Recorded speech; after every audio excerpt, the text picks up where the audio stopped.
بسم اللہ الرحمن الرحیم۔ الحمد للہ رب العالمین، والصلاة والسلام علی خاتم النبیین۔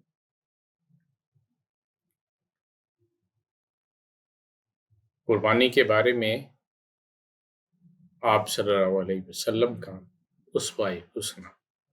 امام مسلم اور ائمہ اربعہ نے حضرت ابن عباس رضی اللہ عنہ سے روایت کیا ہے کہ حضور اکرم صلی اللہ علیہ وسلم نے حجۃ الوداع کے موقع پر اپنی اونٹنی منگوائی، اس کی کوہان کے دائیں طرف اشعار کیا، اپنے دست اقدس سے اس کا خون صاف کیا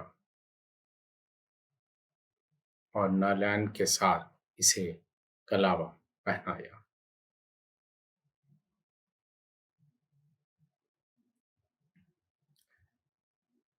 ام المومنین حضرت عائشہ صدیقہ رضی اللہ عنہ سے روایت ہے کہ حضور اکرم صلی اللہ علیہ وسلم نے حجۃ الوداع کے موقع پر آل محمد کی طرف سے گائے ذبح کی۔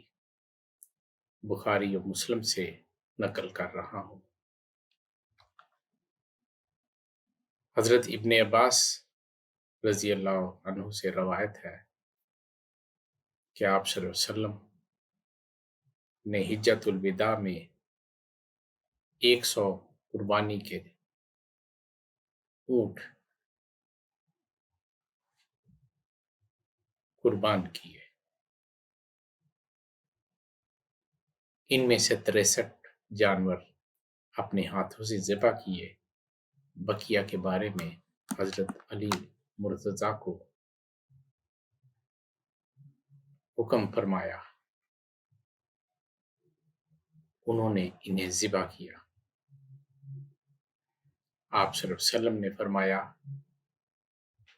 ان کا گوشت لیں اور چمڑے لوگوں میں تقسیم کر دو، اور ان میں سے قصاب کو کچھ بھی نہ دینا۔ ہر اونٹ کے گوشت میں سے ایک ٹکڑا ہمارے لیے لے لو، انہیں ایک ہنڈیا میں ڈالو تاکہ ہم اس میں سے کھا لیں اور اس کا شوربہ پی لیں۔ ابن ماجہ اور سیرت العباد سے نقل کر رہا ہوں۔ حضرت ابن عمر رضی اللہ عنہ سے روایت ہے، فرماتے ہیں کہ آپ صلی اللہ علیہ وسلم نے مدینہ طیبہ میں اپنی ظاہری حیات طیبہ کے سال گزارے، اور آپ صلی اللہ علیہ وسلم نے ہر عید الاضحیٰ کے موقع پر قربانی کی۔ حضرت ابن سعد کی روایت ہے کہ آپ صلی اللہ علیہ وسلم نے مدینہ طیبہ میں 10 سال بسر فرمائے۔ آپ صلی اللہ علیہ وسلم ہر سال قربانی کرتے رہے۔ ہر سال آپ صلی اللہ علیہ وسلم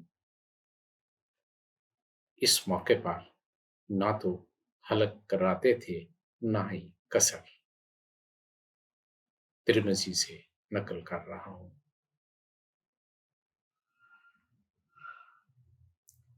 وما توفیقی الا باللہ۔